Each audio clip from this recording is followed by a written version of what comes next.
Bonsoir à tous. Merci d'être présente à ce qui est maintenant une tradition, du moins qui s'installe comme une tradition, à savoir une séance intermédiaire à 1+2 voix de ces conférences donc intermédiaires du colloque des intellectuels juifs de langue française que le musée accueille maintenant, ou du moins va accueillir régulièrement, puisqu'il y a eu une première session, et il y en aura une autre l'hiver prochain. Et pour entretenir en quelque sorte l'amitié et la passion, Perrine Simon-Naoum et Daniel Cohen-Lévinas nous ont proposé que nous ayons chaque demi-saison une de ces conférences intermédiaires. Et donc elles ont proposé d'inviter ce soir Paul Audy, que je remercie d'être là. Je vais laisser tout de suite la parole à Perrine Simon-Naoum et à Daniel Cohen-Lévinas, qui sont donc, j'ai envie de dire, l'âme de ce nouveau colloque des intellectuels juifs de langue française que le musée accueille et co-organise avec un bonheur avec vous désormais. Je dois rendre le micro. J'ai besoin des trois, donc c'est bizarre. Je dois le fermer, non? Je sais pas. Joseph? Bien, bonsoir. Merci d'être venu pour cette soirée conférence et débat. Je vais redire un tout petit peu ce que vient de dire Paul Salmona. Donc juste quelques mots d'ouverture, je serai très brève. Tout d'abord, Perrine Simon-Naoum et moi-même tenons à remercier très chaleureusement le Musée d'art et d'histoire du judaïsme d'accueillir les conférences du nouveau colloque des intellectuels juifs, colloque que nous avons également, conférences et colloques que nous avons relancés en 2016 et qui ont lieu donc tous les 2 ans désormais au musée, ce qui est une très très grande chance et un très grand bonheur. Merci à Dominique Schnapper, présidente du MAGE et membre du comité scientifique des nouveaux colloques des intellectuels juifs, à Paul Salmona, directeur du MAGE, à Sophie Andrieux, directrice de l'auditorium du MAGE, et à toute l'équipe du musée de soutenir ce colloque historique que nous pensons encore important et plus nécessaire que jamais. Le dernier colloque ayant eu lieu ici même, à l'auditorium, en décembre 2023, sur le thème « Les Juifs, la guerre et le sens du tragique », il nous a semblé nécessaire, en effet, surtout dans le contexte actuel, de ne pas attendre le prochain colloque qui aura lieu en décembre 2025 pour poursuivre ensemble une réflexion et un dialogue le plus ouvert possible, même si, face à une actualité qui évolue très vite, qui suscite une inquiétude extrême, nous sommes parfois désorientés parce que les repères que nous avions encore hier n'ont plus la même pertinence ou tout simplement ils ne sont plus adéquats ou adaptés. Il nous a donc semblé intéressant, entre chaque colloque, de donner la parole à un intellectuel, philosophe ou non, dont le travail, les écrits, la réflexion sont un vecteur pour tenter de penser ce qui nous arrive aujourd'hui et donc ce qui arrive à la pensée elle-même. L'ouvrage de Paul Audy, que Perrine Simon-Naoum va présenter dans quelques secondes, « Tenir tête », rédigé après le 7 octobre 2023, est paru 1 an après, en octobre 2024, aux éditions Stock, rédigé, je le précise, dans la forme d'un échange épistolaire tout à fait extraordinaire, et sans aucun doute un ouvrage majeur, qui a fait beaucoup parler de lui, notamment, et Perrine en parlera également, à l'École normale supérieure de la rue d'Ulm. La raison de ce livre, très vite, la montée en puissance, aux extrêmes de la violence, dont l'antisémitisme est un symptôme particulièrement significatif.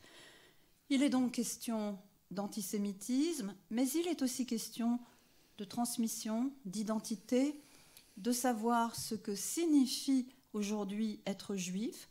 Il est question des tragédies historiques, des mythes non déconstruits, d'une folie qui semble inextinguible, à laquelle Paul Audy, comme tous les membres du colloque des intellectuels juifs, nous refusons de laisser le dernier mot.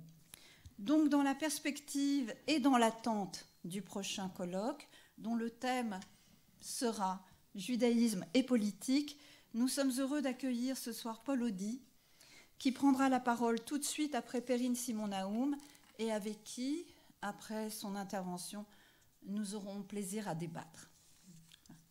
Perrine, je te passe la parole.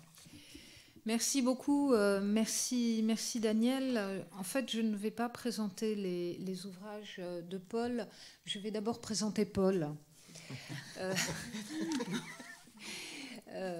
Je vais d'abord présenter Paul, qui est, comme beaucoup d'entre vous le savent, philosophe, qui est l'auteur d'une œuvre maintenant vraiment importante, qui entre en dialogue avec un grand nombre de philosophes, mais aussi avec des écrivains sur toutes les questions de notre temps, mais qui n'hésitent pas non plus à les interroger sur le leur. Alors, si je lis votre présentation officielle, Paul Audy, vous êtes né au Liban en 1963. Vous êtes donc philosophe, spécialiste d'éthique, mais aussi d'esthétique. Mais vous êtes surtout un homme de courage. Un homme de courage, et je dirais que ceci est particulièrement précieux par les temps que nous vivons.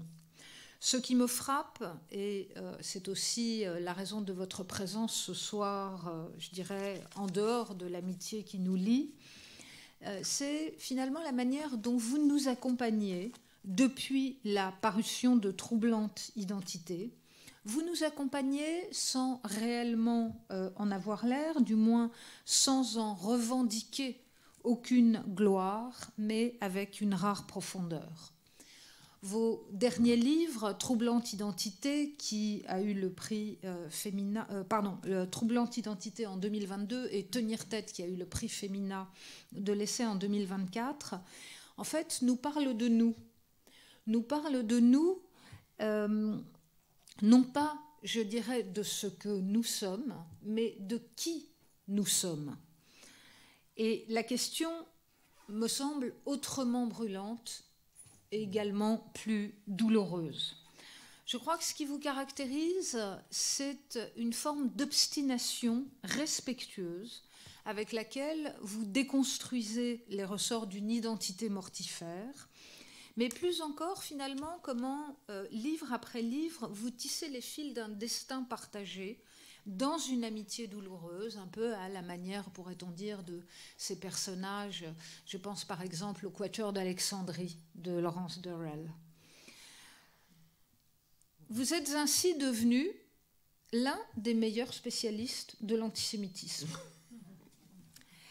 L'un des meilleurs connaisseurs, plutôt, de l'antisémitisme. Et j'emploie ce terme à dessein pour indiquer combien, en fait, vous vivez l'antisémitisme jusque dans votre chair comme une insulte qui est faite à votre humanité et à la nôtre. L'acuité avec laquelle vous l'analysez, je crois, n'appartient en fait qu'à vous. Dans la finesse d'une approche qui déjoue les principaux poncifs, mais aussi, je dirais, dans les armes que vous forgez pour le combattre. Ces armes, elles sont, à mes yeux, faites de ce métal oriental frappé sur l'enclume de votre histoire personnelle et durci au flux d'une culture républicaine qui l'inscrit finalement comme un devoir éternel d'une paix universelle et cosmopolite. Alors, je ne voudrais pas terminer ces quelques mots de présentation, finalement, sans dire combien cette proximité qui est la vôtre depuis ces années avec le judaïsme nous rend précieuse votre présence à nos côtés ce soir, dans les circonstances que nous connaissons. Comment, encore une fois, et je tiens à le rappeler, cela témoigne du courage intellectuel et physique qui est le vôtre, et de cela, cher Paul, nous vous sommes infiniment reconnaissants. Et maintenant, donc, Paul, je vous cède la parole. Je voudrais aussi associer à nos remerciements, évidemment, Joseph Hirsch, qui nous accompagne ce soir également pour le musée. Alors d'abord, j'aimerais remercier mes deux camarades, Daniel et Perrine, de m'avoir invité. c'est un long compagnonnage que j'ai avec elle depuis un certain temps et je m'aperçois aujourd'hui que beaucoup de choses de ce que j'ai été amené à dire dans ma vie vient aussi d'elle. Donc c'est un échange permanent qui peut-être ne me donne pas du courage, mais en tout cas il m'aide à vivre et je vous remercie infiniment toutes les deux. Je remercie aussi Paul Salmona de m'avoir invité dans ce lieu que j'aime énormément et dans cette salle en particulier où j'ai un souvenir très vif d'une grande soirée qui a eu lieu il y a 20 ans, un peu plus de 20 ans, avec Georges Kiechmann autour de Romain Gary. C'était absolument inoubliable et ça me fait vraiment... Ça m'émeut beaucoup d'être là aujourd'hui. Merci. En observant les réactions parfois gênées, voire irritées, que tenir tête a pu provoquer, je me dis que j'aurais peut-être dû garder le silence par égoïsme et laisser ceux qui sont directement confrontés à l'antisémitisme se défendre eux-mêmes. Le fait est que je n'ai pas pu le faire. Et pour cause, il ne revient pas aux seuls membres de la communauté juive de combattre l'antisémitisme et de se défendre contre les attaques de plus en plus nombreuses et variées dont ils sont victimes.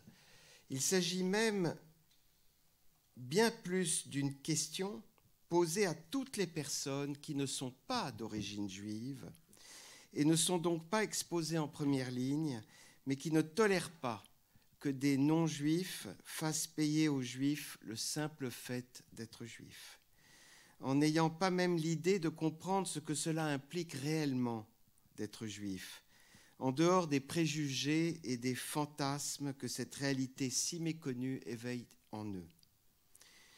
De plus, il m'a toujours semblé, j'en ai fait l'aveu quelque part, que nul ne saurait prétendre ne pas en être victime, dès lors que l'univers juif ne lui est pas étranger.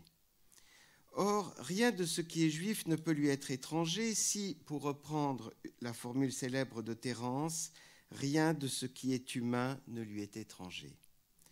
Être juif, c'est notamment avoir à reconnaître, dans l'intimité même de sa chair, qu'il existe un humain fondamental, un Adam, dont nous sommes tous, que nous le voulions ou non, que nous le sachions ou pas, le très certain descendant. Reconnaître cela, c'est donner le plus grand crédit à cette phrase extraordinaire d'Emmanuel Lévinas: « L'âme humaine est peut-être essentiellement juive », où chaque mot semble avoir été pensé, c'est-à-dire pesé, le verbe « être » étant soigneusement porté par des adverbes, le « peut-être » adossé à « essentiellement » n'en étant pas même l'unique richesse. Tenir tête à l'antisémitisme n'a rien de politique, si l'on considère qu'il s'agit avant tout d'un devoir humain et que cette question, comme la fin de mon livre le suggère, est une affaire de reconnaissance de dette. Tenir tête à l'antisémitisme est un devoir que l'homme, en tant qu'être humain, exerce envers lui-même. C'est un devoir qui le concerne dans la mesure où s'y trouve en jeu un rapport de vérité à ses semblables, avec les autres. En effet, nous ne pouvons rien faire sans les autres. Tout ce que nous faisons se fait avec les autres. Et parce qu'il en est ainsi, cela se fait aussi non pas forcément pour eux, mais devant eux.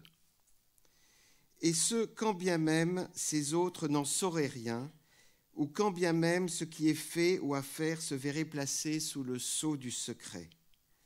Parler, agir, tout cela s'effectue en considération du fait qu'il y a toujours l'autre, l'autre avant et devant soi, et que c'est précisément devant cette altérité, une fois reconnue sa prééminence sur soi, qu'il convient de répondre de ce que l'on dit et de ce que l'on fait.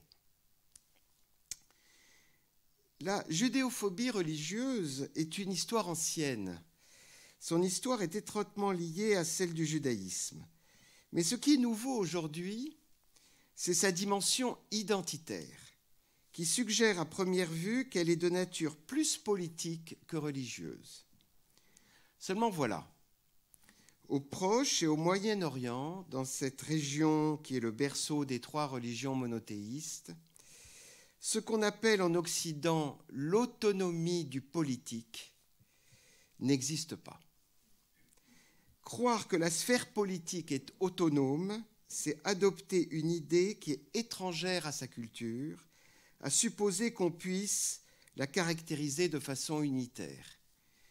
L'autonomie du politique au Proche et Moyen-Orient n'est même pas ce qu'aura été la contre-culture aux États-Unis, une parenthèse dans son histoire. Elle n'a jamais existé. Pour cette raison que tout est pris dans le filet religieux et confessionnel et qu'il n'y a pas jusqu'au territoire lui-même qui ne soit surdéterminé par l'identification produite par le récit religieux. Certes, la cause palestinienne a eu un temps une dimension laïque et marxiste, et elle a été défendue par de grands intellectuels athées de culture chrétienne. Mais elle est désormais engloutie dans l'islamisme et sa culture de la mort, c'est-à-dire par des mouvements militaro-religieux qui n'ont jamais voulu d'une solution à 2 États. Cette résorption dans le religieux est peut-être inévitable, mais elle ne doit pas être relativisée, comme si elle n'était qu'un accident de l'histoire. Chez les Arabes, qu'ils soient chrétiens ou musulmans, croyants, agnostiques ou athées, la politique, quelle qu'elle soit, s'inscrit automatiquement dans un contexte de culture et de tradition qui reflète elle-même une vision religieuse du monde. À l'inverse, la religion s'articule toujours politiquement dans les sociétés orientales. On n'aime pas trop le dire, mais au Proche et au Moyen-Orient, la haine des Juifs est profondément ancrée dans l'enseignement religieux qui influence fortement la morale, les coutumes et la culture des sociétés locales. Voici un exemple parmi tant d'autres. Quand on parle des Israéliens, on dit spontanément « al-Yahoud », qui signifie « les Juifs ». Mais qui sont ces Juifs dans le regard de ceux qui les désignent comme tels? Ce sont ceux-là même que les textes chrétiens, suivis par les textes islamiques, représentent comme les précurseurs arrogants de la vérité que les chrétiens et les musulmans se sont donnés pour mission d'apporter au monde. En d'autres termes, l'expression péjorative, voire insultante, Haïda Yahoud, c'est un juif, trouve ses racines dans les représentations traditionnelles créées depuis plus de 20 siècles par l'antijudaïsme chrétien, les juifs comme peuple déicide, et depuis plus de 13 siècles par l'antijudaïsme islamique, les juifs comme peuple de mécréants, de traîtres et de perfides. Je renvoie à cet égard aux travaux très importants du psychanalyste Daniel Sibony. C'est pourquoi il ne faut pas se tromper dans l'identification du problème. Si le conflit avait été purement politique, il aurait été réglé depuis longtemps. Plus encore, s'il n'avait été qu'un conflit territorial, il aurait trouvé une solution bien avant que les guerres successives ne révèlent le fond du litige, à savoir que le conflit est plus judéo-arabe et maintenant judéo-islamique qu'israélo-palestinien. En réalité, le contentieux a partie lié avec la dette que les chrétiens, quand ils comptaient encore dans la région, et les musulmans, qui sont les seuls à compter aujourd'hui, ont nécessairement contracté avec leurs prédécesseurs hébreux et juifs, puisqu'ils ont tiré d'eux l'esprit même de leur foi, et qu'ils ne veulent, presque pour des raisons de survie, acquitter leurs dettes comme il faut, en manifestant leur reconnaissance au sens de la gratitude. Cette dette se révèle pour ainsi dire en creux quand on s'aperçoit que le nom de Jérusalem, jamais mentionné dans le Coran, mais des dizaines de fois dans la Bible, est maintenant invoqué pour témoigner de son identité islamique dans un contexte historique qui est néanmoins essentiellement juif et chrétien. Le pogrom du 7 octobre, que certains continuent de considérer comme un acte de résistance politique, est appelé le déluge d'Al-Aqsa, du nom de la grande mosquée au dôme doré, troisième lieu saint de l'islam. Ainsi, le peu de sympathie que la plupart des Arabes, qu'ils soient chrétiens ou musulmans, éprouvent pour les Juifs en général, et je dis bien en général car la sympathie existant en particulier appartient à une autre histoire dont le récit se fait au cas par cas. Cette antipathie même, telle qu'elle est ressentie collectivement, est dictée par la rancœur mahométane contenue dans un texte sacré, les sourates de Médine. Cette inimitié de principe s'est transformée petit à petit au cours du siècle dernier en une haine farouche. Quelle en est la cause ? Elle résulte de l'intensification de la violence, de cette amplification du mal qui est elle-même fonction de la place occupée par les extrémismes politico-religieux de toutes sortes dans ces pays, y compris en Israël même. Je dirais aussi qu'elle est due à des tragédies historiques successives, à des victoires et des défaites mal digérées, à l'humiliation des uns, à l'arrogance des autres, ainsi qu'à la conviction de plus en plus partagée qu'il est impossible de trouver une issue au conflit. Telle est l'expérience que j'en ai et qui, je sais, n'est pas réjouissante.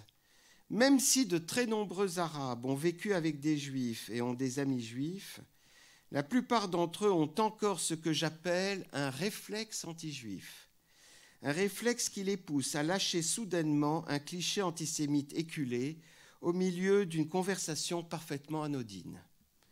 Souvent, ceux qui utilisent ces stéréotypes antisémites ne se rendent pas compte à quel point ils sont fondés sur des préjugés séculaires et un discours tout fait, transmis sans discernement par 1000 canaux.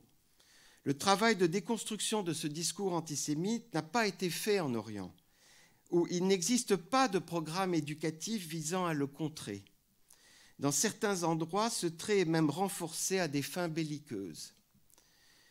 Cette haine de plus en plus sûre de son bon droit, puisqu'elle puise aussi bien dans les prescriptions religieuses que dans les revendications politiques, se trouve à présent captive d'une rivalité sans merci. Chacun y voit pour lui-même un enjeu existentiel. Or, pour qu'un « nous » existe en terre d'Orient, un « nous » chrétien d'abord, puis un « nous » musulman, le « nous » juif existe, lui, comme par définition, il lui importait à ce « nous », vu la diversité des populations sur le plan socio-culturel, de se construire, de construire son unité.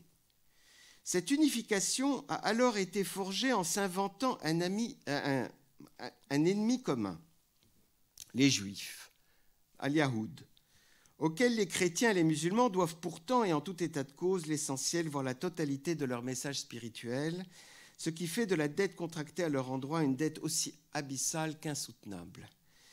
L'expression première de cette unification, une unification d'autant plus superficielle qu'elle est opportuniste, tout le monde étant convaincu que l'union fait la force, aura donc été de s'opposer à ce que les Juifs foulent cette terre de Palestine sur laquelle un État leur a été soi-disant concédé par des Occidentaux qui, pour reprendre un narratif connu mais largement fallacieux, cherchaient à se faire pardonner leur séculaire penchant criminel à leur encontre.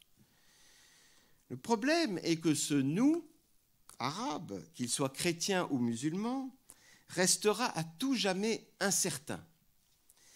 Il est en effet insaisissable. Dès lors, soit ce « nous » se recalibre aux dimensions de la Oumma, la communauté transnationale des musulmans, devenant du même coup partiellement arabe, mais s'adjoignant en échange les Iraniens et les Turcs. Soit, pour lui donner plus ample consistance à ce « nous », car en dépit du partage religieux, les nations moyen-orientales se détestent entre elles, en héritage d'un fond de disputes tribales qui a mué en divergences d'intérêts nationaux, la haine des Juifs va devenir le ciment de leur unité, en reposant, qui plus est, depuis des décennies, sur l'équation juif égale sioniste, que les occidentaux antisémites et pétris de haine de soi vont adopter comme un seul homme, puisqu'ils associent la judéité au colonialisme, à l'impérialisme et au capitalisme, c'est-à-dire aux trois grands crimes imprescriptibles que l'Occident a désormais le devoir d'expier. On s'est étonné que l'inflammation de l'antisionisme se soit déclenchée dès l'après-midi du 7 octobre, et un peu partout dans le monde, alors que les exactions terroristes étaient encore en cours. La vérité, c'est que la plupart des protestataires antisionistes qui se déclarent tels aux quatre coins du monde, mais sans jamais chercher à savoir ce que le mot sionisme veut dire, ni quelle en est l'histoire, en ignorant plutôt volontairement que ce mot, en raison de son histoire, doit toujours être mis au pluriel, la vérité, dis-je, c'est que la plupart de ces protestataires militants ne se reconnaissent pas du tout dans le patriarcat prôné par le Hamas, pas plus que dans sa persécution des homosexuels ou son culte frénétique d'une parole divine vindicative. Mais ils n'en savent rien, parce qu'ils n'en veulent rien savoir, et aussi parce que tout ce qui les intéresse, c'est de se désolidariser de ce qu'ils estiment être le péché mortel de leur culture, sinon de se dédouaner des crimes de leurs ancêtres ou de leurs contemporains, pour autant que ce sont des Occidentaux convaincus d'être des colonialistes, des impérialistes dans l'âme. Dans les années 1950, Camus avait établi l'existence d'une nouvelle catégorie d'hommes. Il les appelait les juges pénitents. Le juge pénitent est celui qui jouit de juger les autres tout en confessant ses propres fautes. Mais il ne s'agit pas d'une véritable repentance, puisqu'elle sert essentiellement à mieux condamner les autres en les entraînant dans sa propre chute. C'est une figure éminente du nihilisme moral. Le juge pénitent observe les fautes des autres, il les met en lumière, en s'enorgueillissant, sans l'avouer, d'une certaine supériorité morale et d'une échelle irréprochable de valeur. Seulement, en avouant ses propres fautes, il impose une vérité à ceux qui l'écoutent. Si je reconnais que je suis coupable, vous autres devez le reconnaître aussi. Au lendemain de la Seconde Guerre mondiale, cette attitude semblait avoir un grand avenir devant elle. Mais nul ne pouvait prévoir à l'époque qu'elle ferait les beaux jours de manipulateurs habiles, prompts à mobiliser toutes les catégories morales possibles et imaginables au service de leur visée politique. Car il se trouve que l'islamisme, conquérant, a compris cela mieux que tout autre mouvement aux prises avec la culture occidentale. Très malin, il s'appuie sur ses juges pénitents pour avancer ses pions, ce qui fait d'eux d'indécrottables idiots utiles, à moins qu'il s'agisse d'un échange de bons procédés, comme on le voit à l'extrême gauche, qui attend de sa clientèle, flattée dans ses détestations, d'être payée en retour. En outre, cette clientèle antisioniste s'est convaincue que l'existence même d'Israël repose sur l'idée que la Shoah est quelque chose d'unique, au sens d'incomparable, mais aussi que cette unicité a érigé une enceinte sacrée autour de sa mémoire. Pour donner un poids décisif au combat de la victime palestinienne, l'idée a germé qu'il était impératif de s'en prendre à l'unicité de la Shoah, donc à la relativiser. Ainsi, l'on s'est préoccupé de montrer, voire de démontrer, qu'en matière de mal enduré par une partie de l'humanité, il n'y a jamais de différence de nature, mais seulement de degré. Progressivement, l'idée de l'unicité de la Shoah est devenue peu à peu l'objet de toutes les attaques possibles et imaginables. Certes, d'un point de vue historique, le caractère unique de l'extermination a été reconnu et a fait l'objet d'une remarquable réflexion sur le long terme. Mais l'incurable judéophobie s'est acharnée à verser, sinon dans le négationnisme, du moins dans le révisionnisme. En effet, comme le négationnisme de la Shoah ne pouvait pas donner grand-chose, Dès les années 1980, le pari d'un Roger Garaudy, alors superstar dans les pays arabo-musulmans, s'est révélé assez vite infructueux. La contestation de l'unicité de la Shoah est devenue la règle, la tâche commune, le but obsessionnel à atteindre. Les Juifs, disent aujourd'hui les antisémites, comme pour se dédouaner, n'ont pas le monopole du malheur suprême.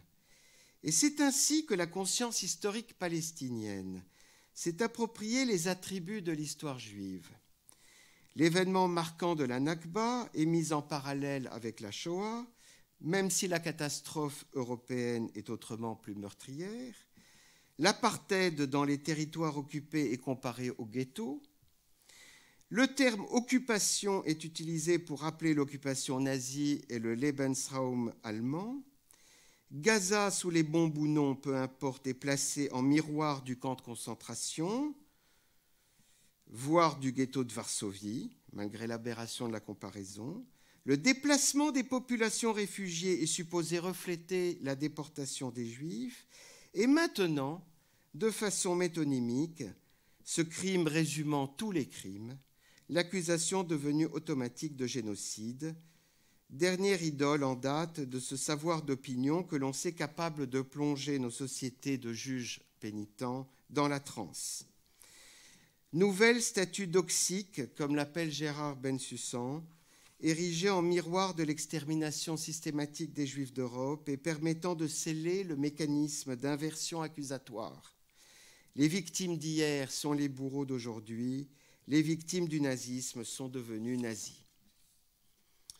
Sans chercher à minimiser de quelque façon la tragédie des Palestiniens, il nous faudrait tout de même reconnaître qu'il y a dans cette mise en miroir, dans cette articulation spéculaire, quelque chose de foncièrement pervers. On parle souvent de la concurrence des victimes, donc de leur comparabilité, mais ce qui semble ici particulièrement agissant, c'est l'intention d'ôter toute singularité à l'histoire du peuple juif. Geste qui rejoint, voire qui repose sur une vieille logique que tout le monde connaît au Moyen-Orient, mais dont on n'a plus le souvenir sous nos latitudes déchristianisées. La disputation de l'origine à laquelle les deux religions, le christianisme d'abord puis l'islam, se livrent depuis leur émergence, dans le but de concurrencer le judaïsme qu'elles prétendent chacune à leur manière accomplir, donc remplacer. Récemment, le chercheur anglais Matthew Bolton a publié dans la revue en ligne K un article intitulé « Ce que génocide veut dire ». La signification en question n'est pas celle que le mot aurait dans le langage du droit international, où elle fait encore débat, ni dans la bouche des historiens, où il manque souvent de précision. Il s'agit du sens qu'il prend dans la scansion furieuse et inlassable des antisionistes qui battent le pavé des grandes villes et saturent les écrans des médias et des réseaux sociaux. Autrement dit, il s'agit de l'incrimination génocidaire comme pierre de touche d'un impératif moral absolu. L'auteur écrit, je le cite, « Aujourd'hui, l'invocation du mot génocide est devenue une incantation rituelle, signalant l'adhésion sans réserve au champ conceptuel colon, indigène, génocide, où chaque élément présuppose et appelle le suivant, l'ensemble se révélant imperméable à toute critique ou remise en question. » Fin de citation. À ce compte, l'utilisation indiscriminée du mot génocide ne fait pas de ce crime un crime humain ou historique, mais un crime ontologique, un crime absolu, le péché originel à l'origine de l'État d'Israël. Un péché qui entraîne cette double conséquence, non seulement la reconnaissance de cette fondation violente doit retirer à l'État d'Israël sa légitimité à exister, cette légitimité étant considérée comme indue et donc comme largement usurpée, mais les Juifs qui soutiennent Israël dans son droit à l'existence, donc les sionistes, doivent être accusés de consentir au crime de génocide, par où l'on voit qu'on ne cherche plus à sanctionner quiconque pour une action historique donnée, à supposer qu'elle existe, mais à rayer symboliquement un pays de la carte, comme le déclare d'ailleurs en toutes lettres le slogan du fleuve à la mer qui accompagne le mot d'ordre Free Palestine. L'accusation de génocide a également pour effet de noyer le poisson, c'est-à-dire de dissimuler la véritable intention première du Hamas au moment des attaques du 7 octobre, à savoir effacer tout indice de souveraineté juive, peu importe par qui cette souveraineté est représentée, donc égorger les Juifs jusqu'au dernier si possible. C'est-à-dire jusqu'à celui qui, selon l'apologue du hadith mis en exergue dans la charte du Hamas, est resté tapi derrière l'arbre parce qu'il aurait été récalcitrant à se plier à la règle commune en attendant que le bon musulman le débusque, l'assassine et ainsi débarrasse la terre de sa présence maléfique. Enfin, l'accusation incantatoire de génocide a pour effet de donner plus de consistance et de poids, le poids du droit international, lui-même érigé en ordalie suprême, à la notion de sionisme, telle qu'elle figure dans l'équation verdictive juif égale sioniste.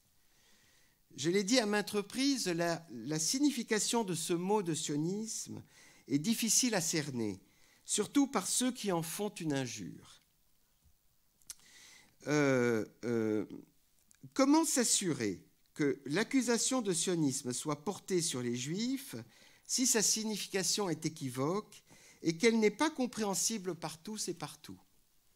Il faut redoubler le marqueur d'identité sioniste par un autre, moins idéologique, plus matériel en quelque sorte, capable de consolider l'équation infamante.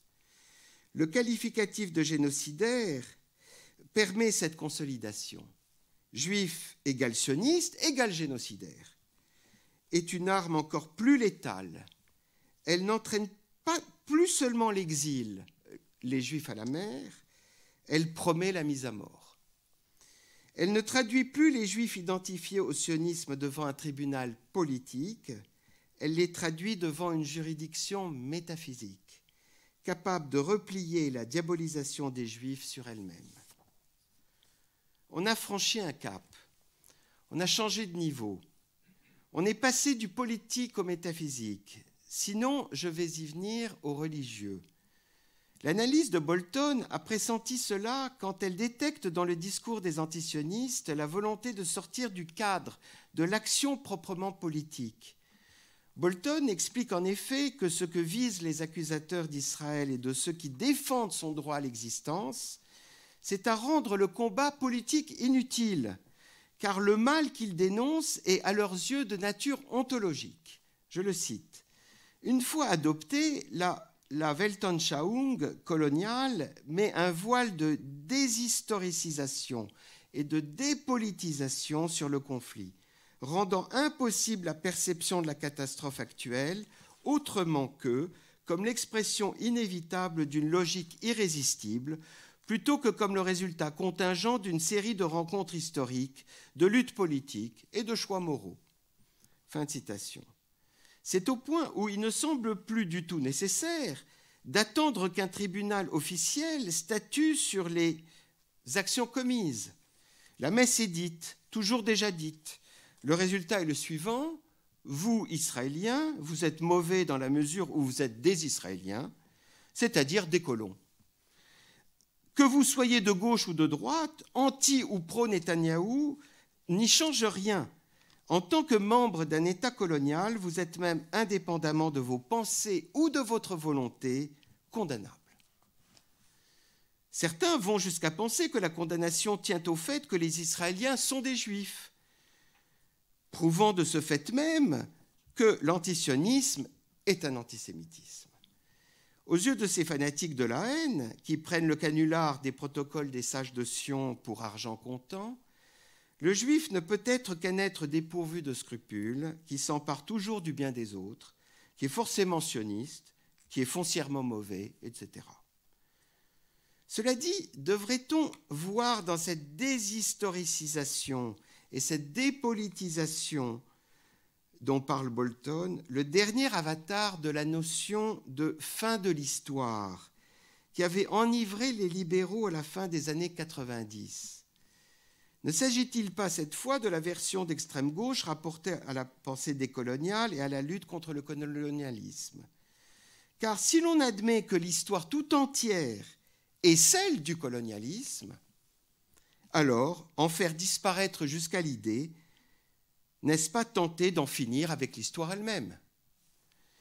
À ce titre, il se pourrait bien que la conception essentialiste du mal soit le dernier symptôme en date de la fin de l'histoire.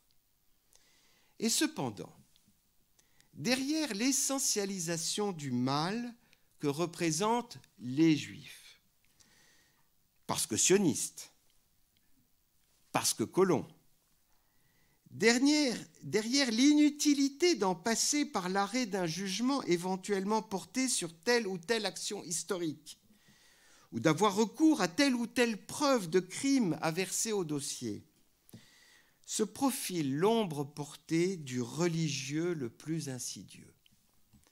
Le religieux comme structure mentale. En effet, l'utilisation actuelle du mot génocide fait ressurgir le spectre de la notion religieuse de péché originel, c'est-à-dire d'un mal dont on ne se défait pas, quand bien même on passerait sa vie à faire le bien. Or, cette version XXIe siècle du religieux est profondément antisémite, dans la mesure où elle cherche, comme par le passé, à triompher d'un judaïsme qui, lui, tire tout son sens de l'historicisation de l'humanité, selon un temps orienté mais nullement accompli. Inversement, si le mal était essentiel à l'humanité, il n'y aurait pas d'histoire. C'est tout le sens du récit de la Genèse. Or, non seulement le mal n'est pas essentiel à l'humanité, mais l'histoire n'existe que si le mal peut et doit être surmonté. C'est là que, en tout dernier ressort, la justice peut et doit régner sur la terre. Sous couvert d'être politique et nommément antisioniste, ce religieux qui voit dans le mal une structure mentale est peut-être à son insu radicalement non-juif, voire anti-juif. Par son utilisation actuelle, le mot génocide est devenu une incantation rituelle, dit Bolton. De son côté, Gérard Bensussan remarque que ce mot qui court les rues et les places publiques s'incante lui-même, se répète ad libitum pour faire croire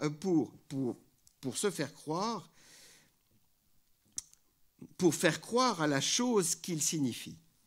Cette autonomisation progressive, dit Gérard Bensussan, incantatoire, d'un signifiant et sa récitation rituelle par répétition intériorisante peut virer à l'obsession collective.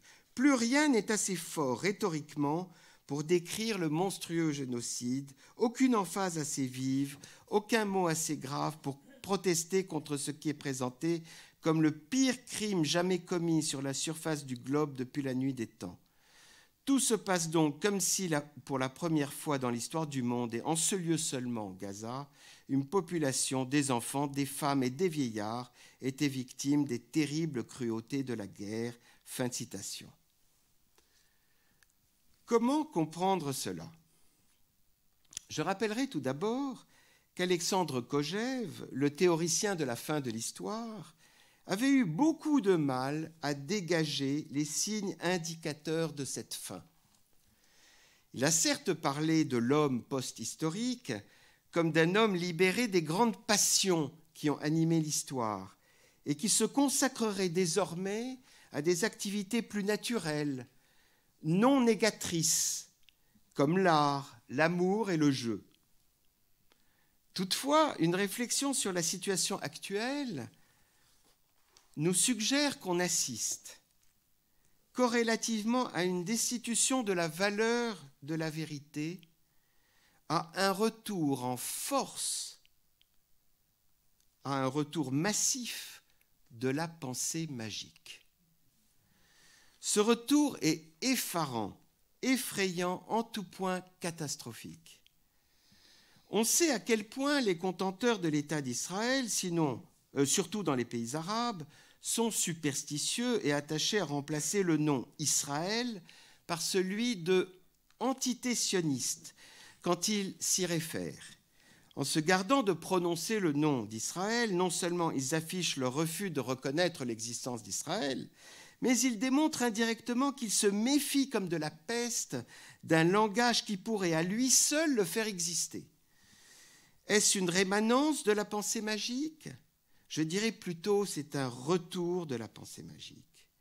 Car cela ne concerne pas seulement les sociétés traditionnelles, proches et moyen-orientales, cela vaut aussi pour nos sociétés occidentales, prétendument progressistes, puisque c'est à elles que l'on peut imputer l'utilisation incantatoire, rituelle ou cérémonielle du mot génocide. Tout se passe donc comme si, en prononçant le mot, la chose finissait par exister, sans même qu'il soit nécessaire de statuer juridiquement sur elle. Je rappelle que la pensée magique désigne une manière de penser où l'on attribue à des événements, des objets ou des paroles une puissance surnaturelle ou symbolique qui n'a pas de fondement rationnel ou scientifique. Il s'agit d'une forme de raisonnement dans laquelle la corrélation est confondue avec la causalité, une approche guidée par des croyances populaires, des émotions collectives ou des traditions indiscutées.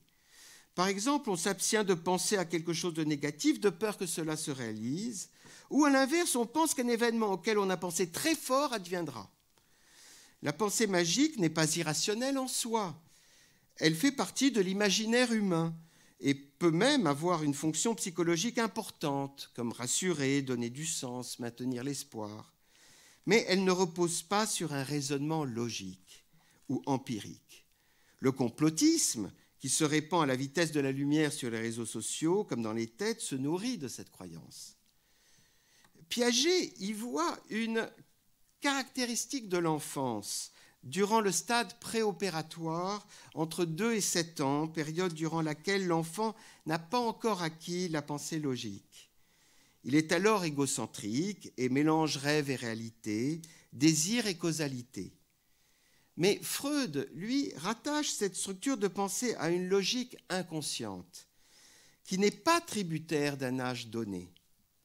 Pour étayer cette théorie, Freud s'appuie sur les travaux de l'anthropologue James Frazer, qui identifiait 2 grands principes dans la pensée magique. Premièrement, la loi de similarité ou de magie imitative, selon laquelle le semblable produit le semblable. Ce qui se traduit dans la rengaine antisémite actuelle par « les anciens génocidaires les anciens génocidés sont les nouveaux génocidaires ». Deuxièmement, la loi de contagion, selon laquelle les choses qui ont été en contact conservent une influence l'une sur l'autre. Ce qui se traduit également dans la rengaine antisémite actuelle par « les victimes du nazisme sont devenues des nazis ». D'en tenir tête, j'ai émis une hypothèse. L'antijudaïsme, c'est le refus de reconnaître une dette. En effet, tous autant que nous sommes, et chacun pour sa part, nous devons au judaïsme l'idée suprême de l'origine transcendantale de la loi, c'est-à-dire de la transcendance de la justice par rapport à toute législation particulière. C'est par là que le judaïsme établit en nous tous, êtres humains, une limite essentielle. Cette limite marque justement notre appartenance à l'espèce humaine. Or, la judéophobie s'est vite réfugiée dans la croyance purement fictive que ceux qui voulaient être les porteurs de la loi, une loi offerte à l'humanité tout entière pour qu'elle puisse s'élever au-dessus de sa condition imparfaite, étaient, eux, incapables de l'appliquer à eux-mêmes. Plus encore, ils la bafouent constamment par 1001 actes de perfidie ou autres actes cachés. La preuve viendra dès lors qu'on les poussera à la faute. Voyez donc comment ils bafouent la loi par des actes visibles par tous, tels que ces actes que l'on qualifie de génocidaires, Ainsi, l'antisémite passe son temps à énumérer frénétiquement les vices et les défauts qu'il croit trouver chez les turiféraires de la loi, litanie immuable que l'on retrouve dans la bouche de tous les antisémites à travers les âges. Mais ce que l'antijudaïsme révèle peut-être de plus frappant, c'est que reconnaître, premièrement, que notre héritage spirituel vient du judaïsme, et deuxièmement, que cet héritage nous oblige, c'est quelque chose qui est difficile à supporter. Quand on ressent qu'on doit quelque chose à quelqu'un, cela peut créer du rejet, voire de la haine. Nous connaissons tous cette règle élémentaire de la psychologie humaine. Il y a eu alors, historiquement parlant, deux réactions. Ou bien on a nié cette dette en rejetant l'héritage juif, soit on l'a transformé, comme l'ont fait le christianisme et l'islam. Le christianisme ne nie pas la loi juive, mais prétend l'accomplir avec l'arrivée du Christ, faisant du judaïsme une étape dépassée.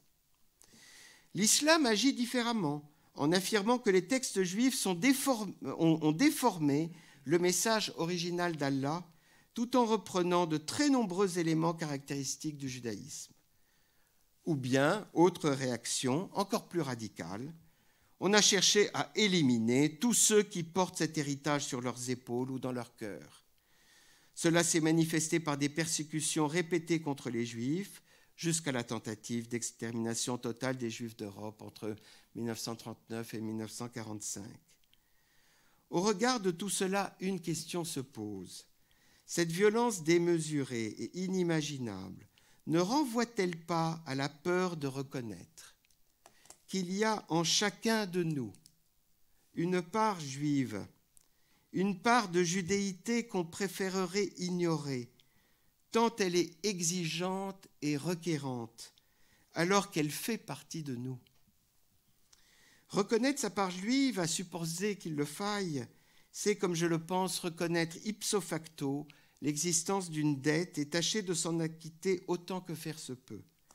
Peut-être ce devoir d'acquittement est-il ce qui nous dérange profondément. De plus, nous sommes devenus trop individualistes et trop narcissiques pour assumer une telle complexité identitaire. Surtout quand cette identité, entre guillemets, est ainsi faite qu'elle s'en prend intrinsèquement à toute fixation et à toute complétude identitaire. Pourtant, qu'il le veuille ou non, qu'il le sache ou pas, il y aura toujours cet autre, le juif, qui habite le cœur même de l'être chrétien ou de l'être musulman. Cette cohabitation est sans doute difficile à admettre. À certains même, elle paraît insupportable, d'autant qu'elle ne laisse pas de révéler une fissure dans la compacité de leur identité, une faille inscrite dans l'origine même de leur être. Mais elle peut aussi être acceptée, jusqu'à inspirer de la joie. Je dirais même qu'elle doit être acceptée, si l'homme n'est pas voué de toute éternité à être un loup pour l'homme, ce qui est au demeurant l'espoir le moins déracinable des Juifs en tant que Juifs. Je vous remercie.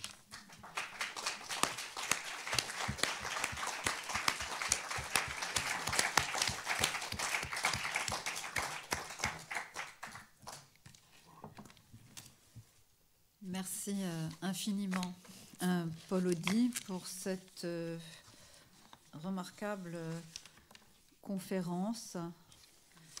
Et juste pour enchaîner, il me semble que quelques mois après la sortie de Tenir tête, vos propos se sont non seulement affinés, mais beaucoup radicalisés, comme si radicalisés au sens, au sens d'une analyse de tout ce que vous avez soulevé comme problème dans Tenir tête, et vous allez jusqu'au bout de chacun des arguments.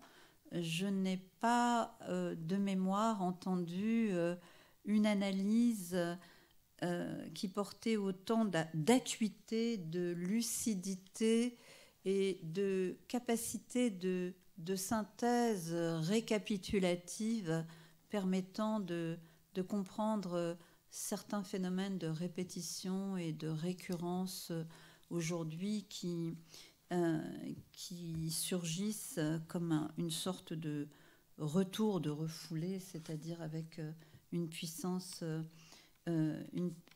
absolument inouïe. Je pense que vraiment votre analyse force l'admiration. Et donc, je vais peut-être aussi me tourner vers Perrine, qui aura certainement également une réaction, j'allais dire, à chaud. Voilà.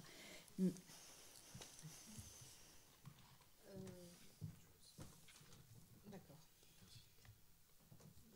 Il marche. Une réaction à chaud, une réaction à froid plutôt. L'idée, c'est finalement, quand vous pensez la dimension de cette dette, on peut la penser à plusieurs niveaux. On peut la penser à un niveau politique, on peut la penser à un niveau religieux, on peut la penser à un niveau ontologique même.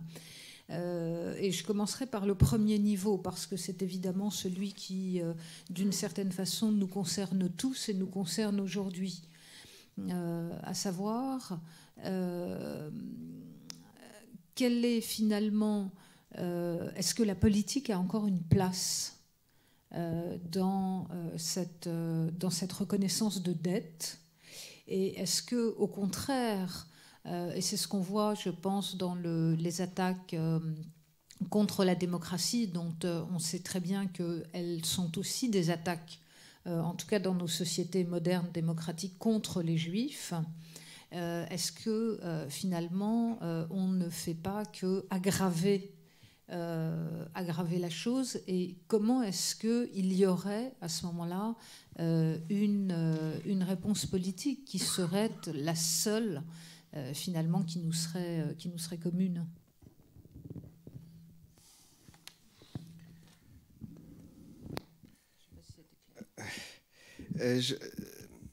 En fait, je n'ai pas de solution politique. Enfin, oui, c'est bien dommage. Je suis bien d'accord.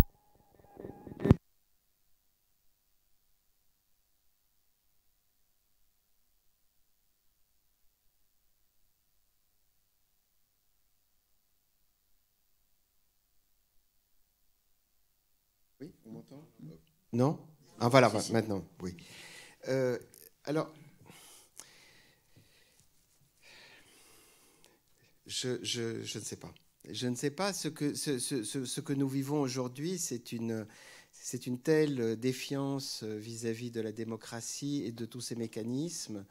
Il y a une volonté de la défaire ou de l'empêcher, qui rend même toute tentative de solution politique difficile, puisque la seule solution serait de s'inscrire à l'intérieur de la démocratie et de faire vivre la démocratie comme un régime, non pas simplement où l'opinion circule, mais où la vérité peut être dite. Parce que la vérité, en fait, pour qu'elle puisse être dite, elle doit être dite à plusieurs. Et donc, c'est dans le cadre de la démocratie que la vérité se dit. Alors, lorsque la démocratie elle-même est attaquée presque dans ses fondements, comme on le voit un peu partout avec une sorte d'opinion maintenant presque majoritaire, enfin, pour ne pas presque dévitaliser et décrédibiliser l'idée de démocratie, c'est très difficile de venir apporter une solution à un problème particulier, parce qu'il faut s'en prendre au problème général d'abord. C'est ça qui est terrible. Nathalie Hennig, ici présente, a a dirigé un numéro de la revue Cité qui s'appelle Sauver la démocratie, et nous nous sommes rendus compte à l'occasion de ce travail que les problèmes sont tellement nombreux que je dirais, essayer même de faire résonner un propos qui puisse combattre l'antisémitisme à l'intérieur d'une démocratie aussi malade, c'est extrêmement difficile. C'est même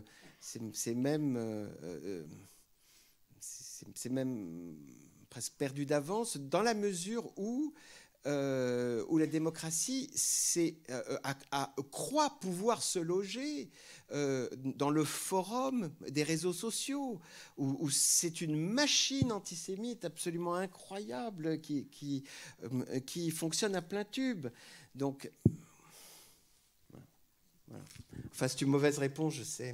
Mais juste alors, à ce moment, vous ne trouvez pas paradoxal que précisément au moment où les démocraties, la démocratie, mais les démocraties également vivent une crise extrêmement importante, c'est-à-dire ne parviennent plus justement à jouer leur rôle, c'est-à-dire à être un catalyseur qui permet de mettre des limitations, comme la loi dont vous parliez tout à l'heure, qui met des limitations à des excès, que c'est précisément à ce moment précis que les chefs d'État, la Cour internationale, etc., parlent le plus de solutions politiques.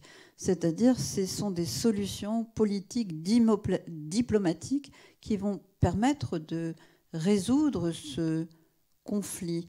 Est-ce que l'écart ne vous paraît pas un peu extravagant? C'est le moment où ressurgit le plus un autre type d'incantation, qui est une incantation précisément à la démocratie, alors que la démocratie ne parvient plus justement à fonctionner. Mais c'est pas seulement, c'est vraiment, c'est pas seulement, c'est en Europe également que le problème existe. C'est en Europe, et j'ajouterais également que c'est tout de même la menace qui pèse actuellement en Israël. C'est bien pour ça qu'il y a des centaines et des centaines de personnes qui ont manifesté dans les rues avant le 7 octobre, précisément dans cette crainte-là. Donc c'est aussi dans un pays démocratique que cette crainte existe. Donc que le tournant, j'allais dire, théologico-religieux représente aussi une menace.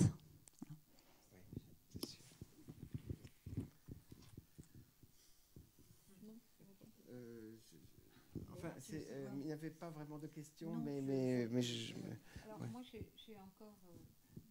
j'ai encore peut-être une question, elle est un peu massive. Moi, c'est cette histoire de dette, évidemment, qui me travaille, c'est-à-dire que la reconnaissance de dette n'efface pas la dette. Ah non. Voilà. De toute façon, elle est inacquittable, donc, cette dette. C'est voilà. une dette infinie. C'est une dette qui nous ne savons d'ailleurs pas comment la quitter. Chacun doit trouver la manière de la quitter, cette dette. Il y a une manière de la quitter. Encore une fois, vous parlez de reconnaissance de dette. C'est pas une fin. Voilà, on n'est pas quitte de la dette quand on la reconnaît.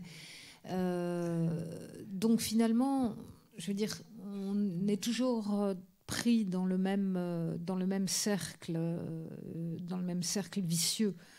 Je veux dire, une fois qu'on parle d'une dette, il me semble que soit d'un point de vue psychanalytique, soit d'un point de vue anthropologique, on est fichu. Enfin, voilà, on est perdu, quoi.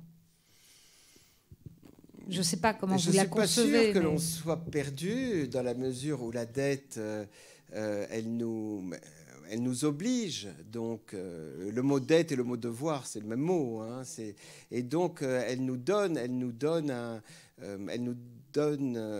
une direction à l'action, si vous voulez. Non, je ne pense pas que l'on soit que l'on soit foutu parce que la dette est à la fois reconnue et même honorée. Donc non, au contraire, je pense que pourrait venir de cette forme de gratitude énormément de bien, parce que en fait, c'est quoi reconnaître une dette? C'est très lié à la justice. C'est-à-dire, c'est faire justice à quelque chose qui nous précède. C'est faire justice. J'ai un dernier volume d'un auteur qui s'appelle Paul Audy. Le volume s'appelle Réclamer justice et montre précisément tout l'écart qui existe entre le droit et la justice. Donc, je veux dire, la dette, dans la mesure où elle ne peut jamais s'éteindre, est-ce que finalement elle ne vient pas alimenter en permanence un ressentiment? Oui, elle peut. En tout cas, jusqu'à présent, nous n'avons connu que ce régime-là. Parce que la dette était en même temps mal reconnue ou non reconnue. Mais bon, je ne peux pas, enfin, c'est-à-dire que un philosophe ne peut pas condamner l'action humaine en tant que telle. C'est pas possible. On ne peut pas le demander aux philosophes de condamner l'action humaine et de la rendre vaine. Non, je crois aux vertus de la reconnaissance. Je crois aux vertus de la reconnaissance. Et c'est peut-être une illusion de ma part, mais en tout cas, elle me permet en quelque sorte de donner sens à l'action que je mène. Oui. Voilà. Oui, on va passer la parole à la salle. Juste le temps que le micro arrive à Nathalie Heini, rajouter juste que peut-être la reconnaissance a tout à voir aussi avec un début de processus de réparation. Je ne sais pas, puisque la question de la justice pose la question de la réparation. Merci beaucoup, Paul, pour ce grand moment de réflexion. Alors d'abord, je fais juste deux petites précisions. Je n'ai pas dirigé toute seule ce numéro Sauver la démocratie. Nous étions 6 et tu en faisais partie. Donc voilà. Et puis par contre, un dossier que je dirige pour la même revue Cité va s'intituler Les ravages des réseaux sociaux. Il paraîtra en novembre ou décembre. Tu as beaucoup parlé de ça et je pense que c'est une des clés de ce qui se passe actuellement et que du coup ça nous donne une solution politique possible qui est la régulation de ce qui se passe sur les réseaux sociaux et qui me paraît être un impératif absolu qui devrait nous occuper tous les jours. Mais maintenant j'en viens à ce que tu dis sur la question de la dette et je trouve que cette question de la reconnaissance de dette est très très intéressante et ouvre beaucoup de pistes. Mais je la compléterai volontiers par une autre hypothèse qui est celle que l'anthropologue allemand Helmut Schöck avait proposée dans un très beau livre qui s'appelle « L'envie, une histoire du mal », où il explique qu'une grande partie des troubles dans les sociétés humaines viennent de cette passion qu'est l'envie, qui est le refus que quelqu'un possède ce qu'on ne possède pas soi-même. Et lorsque on n'est pas soi-même le premier à avoir proposé quelque chose, on est forcément sujet à l'envie, puisque par définition, on arrive après. Bon. Donc ce que tu décris dans cette haine des Juifs en tant que étant arrivés les premiers pourrait parfaitement aussi s'analyser à la lumière d'une crise d'envie massive, qui est toujours une crise destructrice. Hein. C'est la thèse de Schöck, et je pense qu'il a raison. Dernière chose, le déni de la dette ou le refus de reconnaissance n'est pas inéluctable et on le voit avec une dimension des religions monothéistes qui est le protestantisme, qui est probablement, dans les religions qui nous sont proches, la seule qui reconnaît la dette envers le judaïsme et qui a transformé l'envie en admiration, hein, l'admiration étant l'opposé de l'envie. Bon. Et donc on a quand même, on a connu dans l'histoire une voie de sortie de cet antisémitisme des monothéismes via le protestantisme. Alors, ça ne nous donne pas forcément une solution parce qu'on ne peut pas demander à tout le monde de se convertir au protestantisme. La question de la foi est une question personnelle, individuelle. En revanche, une voie qui, moi, me paraîtrait ouvrir une solution politique, c'est la voie, je ne dirais pas de l'athéisme, parce que là encore, la question de la foi et de la conviction, ça ne concerne que tout un chacun, c'est pas de la politique, mais en revanche la laïcité, c'est-à-dire la désintrication systématique du politique et du religieux. Et tu as très bien montré au début de ta conférence à quel point dans le Proche-Orient, le Moyen-Orient, les deux étaient intriqués. Et c'est cette intrication qui est terriblement mortifère, terriblement pesante et dangereuse. Et je pense que notre devoir politique aujourd'hui, c'est de lutter contre cette intrication, de systématiquement dissocier le politique du religieux, de systématiquement dire qu'aujourd'hui, la cause palestinienne est prise en otage par l'intégrisme religieux, qu'une partie, malheureusement, de la politique israélienne est également prise en otage par un intégrisme religieux, et que ce sont ces intégrismes-là qui sont absolument mortifères, et qu'il faut vraiment reposer les choses sur un plan politique et non pas sur un plan religieux. Et pour ça, il me semble que le combat pour la liberté de conscience et pour la prise de distance par rapport aux affiliations religieuses, qui est le combat de la laïcité, c'est notre porte de sortie. C'est notre seule possibilité aujourd'hui de trouver une solution politique.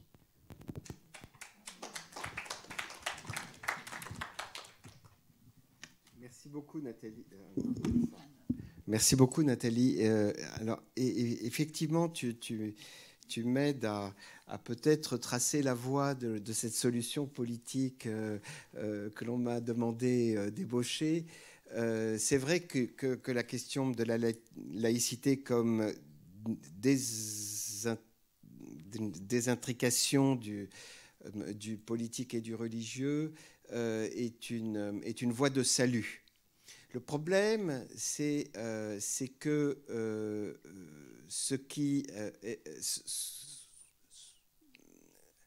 la laïcité est une très grande conquête politique qui s'est faite sur le très long terme.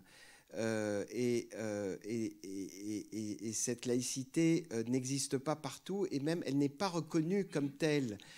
D'ailleurs, les étrangers ont tendance à dire la laïcité à la française, comme si il y avait quelque chose de singulier, alors que le concept de laïcité, en fait, il est extrêmement opérant parce qu'il est clair. Donc, au Moyen-Orient, par exemple, on n'a aucune idée, enfin, de ce que ça signifie. Donc tant qu'on est dans un monde où les enjeux sont intriqués, eh bien, on aura du mal à imposer cette solution qui nous va bien, mais qui devrait même aller très bien à tout le monde.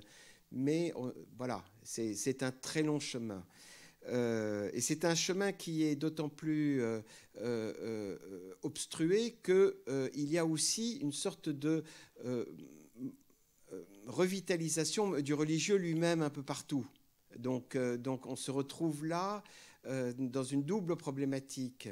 À la fois imposer l'autonomie du politique, mais en même temps refouler ce qui est un retour inquiétant. Alors, ce que je voulais aussi dire à travers le propos que j'ai tenu, c'est que le religieux, en fait, revient, mais dans des zones que l'on ne reconnaît pas toujours. Et je voulais absolument insister sur le fait que, par exemple, l'interprétation du mal fait revenir le religieux là où on ne s'y attend pas. Par exemple, lorsque des intellectuels contemporains qui n'ont aucune affiliation religieuse se mettent à dire des choses de l'ordre de l'interprétation, de l'essentialisation du mal. À ce moment-là, en fait, ils vont épouser un schème religieux venant de très loin sans même se rendre compte qu'en fait, ils font revivre quelque chose que eux-mêmes, justement, récusent. Bon. Pour ce qui est du protestantisme, j'aime beaucoup l'exemple que tu as donné. Je te remercie de le donner parce qu'il faut rendre hommage à cette solution de reconnaissance de dette. Mais aussi, il faut bien reconnaître une chose, c'est que, par exemple, Luther, c'est quelque chose. En termes d'antijudaïsme, c'est quelque chose. Bon, oui. Oui, et donc, en fait, ce qui s'est passé, c'est aussi la persécution. La persécution, ce n'est pas juste, en fait, une reconnaissance intellectuelle ou spirituelle, c'est le poids de la persécution qui a pesé sur les protestants, qui a fait en sorte qu'eux-mêmes se sont reconnus dans le destin de la persécution qu'ils voyaient chez les Juifs, et ça a tout changé. Et d'ailleurs, je pense que le protestantisme ne supporte pas la charge anti-juive des textes luthériens. Enfin, il y a quelque chose d'insupportable chez eux. Le troisième point, c'est l'envie. Alors, bon, tu as 1000 fois raison, et je dois faire un aveu, c'est que dans Tenir tête, j'ai consacré 5-6 pages à la question de l'envie, qui est en fait une pathologie de la jouissance, en fait. Ce qu'on ne supporte pas, et tu as raison de dire ce que je n'ai pas, je le reconnais comme étant la propriété de l'autre, mais c'est surtout parce que l'autre en jouit. Et ça c'est quelque chose qui est absolument insupportable. Et la charge porte non pas sur le bien lui-même, ça n'a aucune importance, mais sur la jouissance de ce bien. Et j'ai essayé de lier l'antisémitisme dans le livre à ça, mais je suis content que tu l'aies souligné. C'est très important. Oui.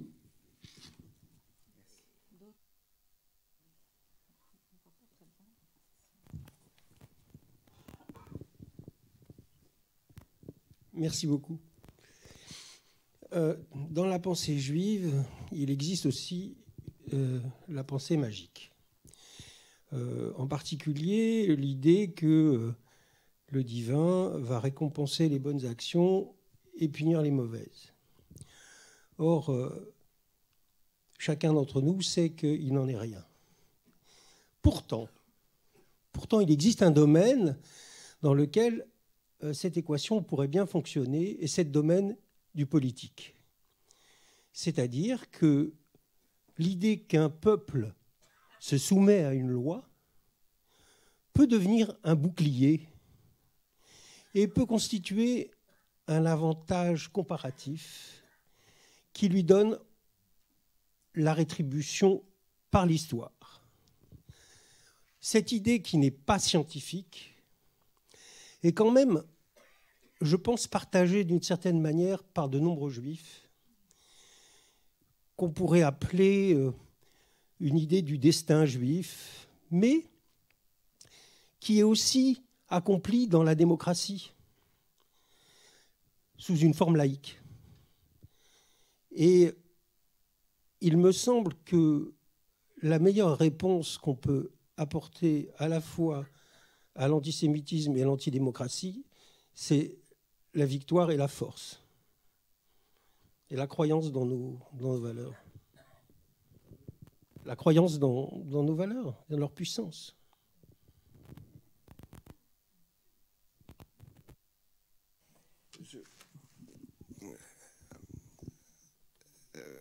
Là où je te suis, c'est cette soumission à la limite. La soumission à la limite, c'est la forme de l'humain, en fait, telle que le judaïsme l'a pensé. L'humain, c'est essentiellement l'épreuve de la limite.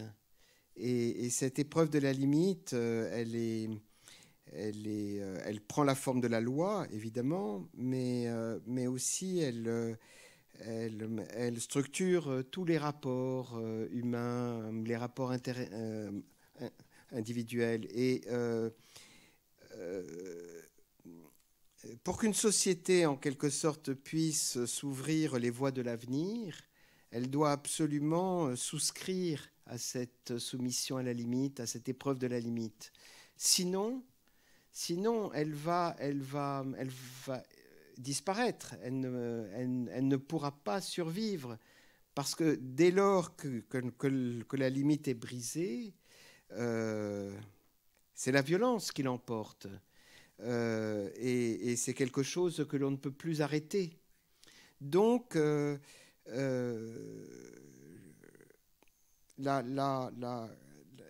l'importance dans la vie des sociétés contemporaines qui sont très souvent obsédées par tout ce qui, en fait, excède la limite ou la mesure, va à l'encontre de ce que tu appelles le destin juif, qui serait de se soumettre à cette limite et de vivre conformément à cette acceptation de la limite. Alors oui, je pense que en ce sens-là, le judaïsme est une leçon éternelle. Maintenant,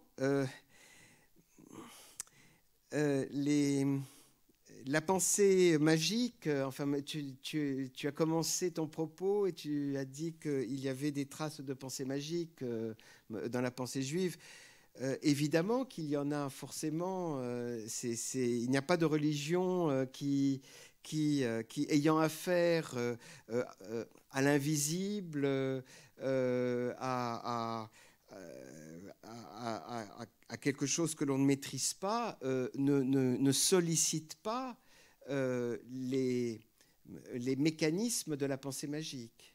Mais le judaïsme, justement, ne se limite pas à cela, et loin de là. Enfin, il y a des aspects mythiques dans le judaïsme, mais c'est néanmoins l'épreuve permanente de la rationalité, au sens où tout est discuté, tout est pris dans une dialectique qui fait surgir le sens. Parce que le sens, en fait, ne peut surgir qu'à partir du moment où il est secoué, comme on secoue quelque chose, pour en quelque sorte qu'un parfum en sorte. Eh bien, le sens, pour le judaïsme, vient de cette altercation permanente avec ce que ça veut dire. Et ça, c'est très important. Donc oui, enfin, il y a des éléments de pensée magique, mais heureusement qu'il y a un apprentissage d'une discussion infinie, d'un entretien infini. Et cet entretien infini est loin d'être irrationnel.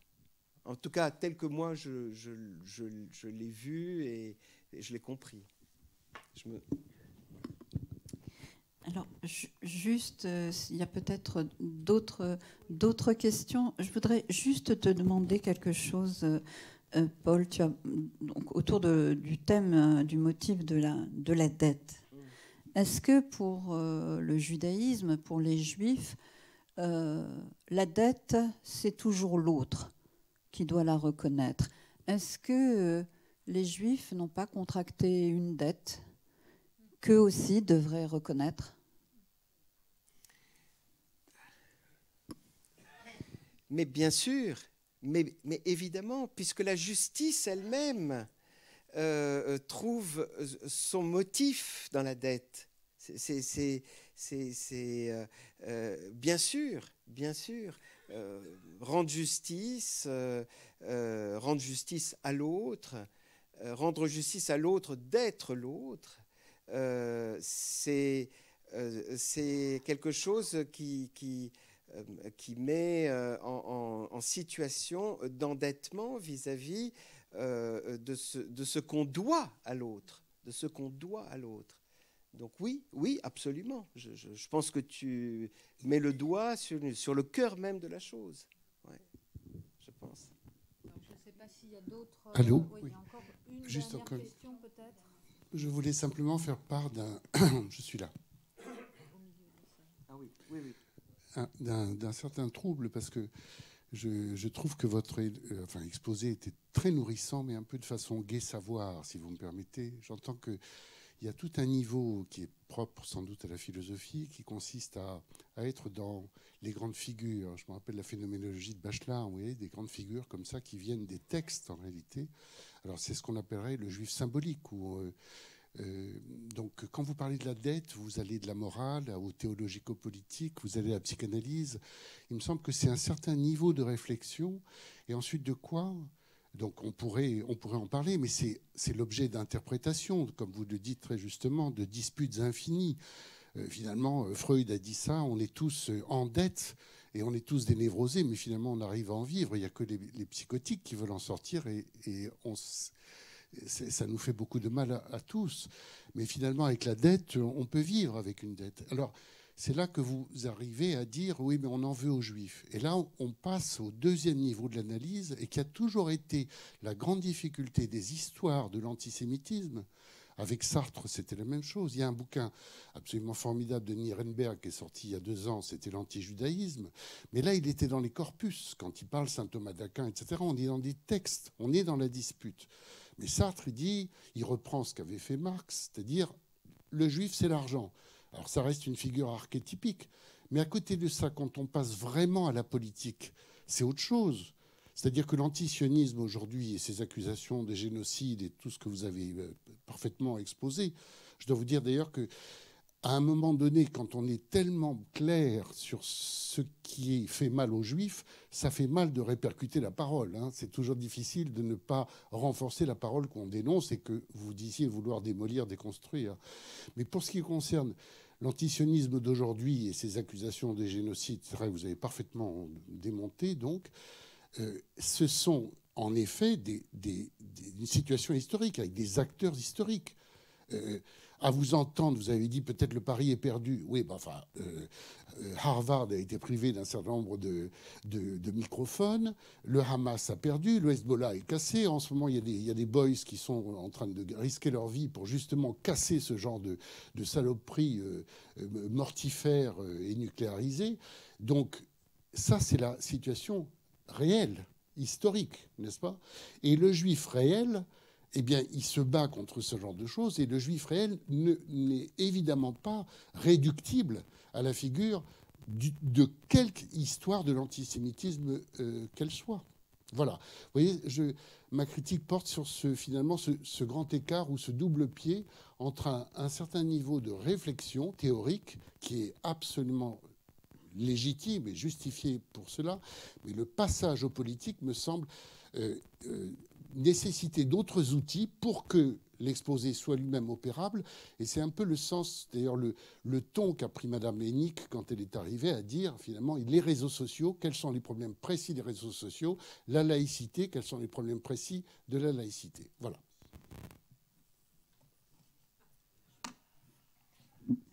Oui. Écoutez, je reconnais bien là le reproche qu'on fait toujours aux philosophes qui est de ne pas suffisamment prendre en compte la réalité des choses. Mais ce n'était pas mon propos aujourd'hui. C'est-à-dire que... écoutez, cette réalité que vous avez très bien décrite... non, je la connais personnellement très bien. Et mais si vous voulez,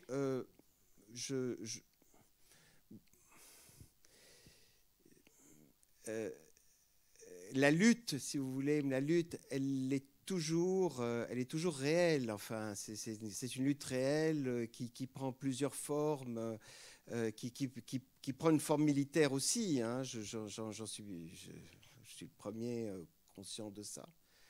Mais bon, c'était pas tout à fait le propos que je voulais tenir aujourd'hui. Mais enfin, j'approuve ce que vous dites. Ouais. Non, mais j'approuve ce que vous dites parce qu'il ne vient pas, enfin, de mon point de vue, il ne vient pas contester ce que j'ai essayé d'apporter aujourd'hui. Donc, en fait, je suis tout à fait d'accord avec cela. Je dirais que, vous savez, s'il y a une chose que peut-être vous ne voyez pas, c'est que vous ne voyez que le propos abstrait que j'ai pu tenir, qui était au fond de réfléchir sur les mécanismes de l'obsession génocidaire. C'était ça mon but aujourd'hui. Mais si vous voulez, le simple fait d'en parler aujourd'hui à cette table et de la nature de ce que vous dites sur le réel. C'est pas uniquement le propos, c'est simplement le fait qu'on soit là, qu'on en parle. C'est une action concrète, réelle, qui nous expose énormément, peut-être plus que ce que vous imaginez, mais énormément. Et de ce point de vue-là, je pense que le politique est présent, si vous voulez, là, cette table, vous en face de moi, dans ce lieu. Ouais.